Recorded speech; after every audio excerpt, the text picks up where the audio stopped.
আসসালামু আলাইকুম বন্ধুরা, সবাই কেমন আছেন? আশা করি প্রত্যেকেই ভালো আছেন। তো আপনার ভিডিওর টাইটেল ও থাম্বনেইল দেখে বুঝে গেছেন ভিডিওটি কোন বিষয় হতে চলেছে।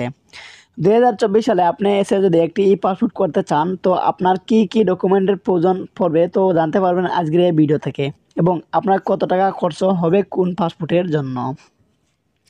তো প্রথমে বলে দিচ্ছি আপনার কি কি কাগজপত্র প্রয়োজন পড়বে আপনার একটি ই পাসপোর্ট করতে গেলে। প্রথমে লাগবে আপনার এনআইডি কার্ডের একটা ফটোকপি, অথবা যাদের এনআইডি কার্ড নাই তাদের অবশ্যই জন্ম নিবন্ধনের একটি ফটোকপি লাগবে, যেটা অবশ্যই অনলাইন থাকতে হবে। 2 নম্বর লাগবে আপনার মা বাবার এনআইডি কার্ডের একটি ফটোকপি, এবং 3 নম্বর যে কাগজটি লাগবে সেটা হচ্ছে আপনার নাগরিক সনদপত্র, যেটা আপনার ইউনিয়নের চেয়ারম্যানের কাছ থেকে পেয়ে যাবেন।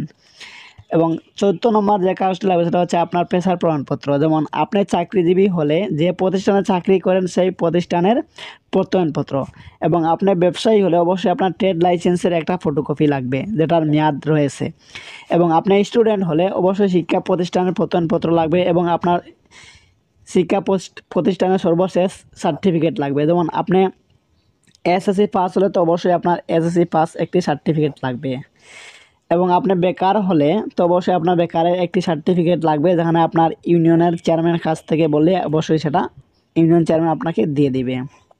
আর আপনি কৃষক হলে তো অবশ্যই আপনার জমির কোনো পর্চার একটা ফটোকপি লাগবে। এবং 5 নম্বর যে কাগজটি লাগবে আপনার সেটা হচ্ছে আপনার ঠিকানার প্রমাণপত্র।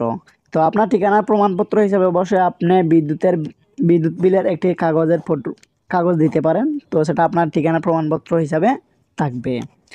এবং 6 নম্বর যে কাগজটি লাগবে সেটা হচ্ছে আপনি বিবাহিত হলে তো আপনার নিকাহনামার একটি ফটোকপি দিয়ে দিবেন, ঠিক আছে।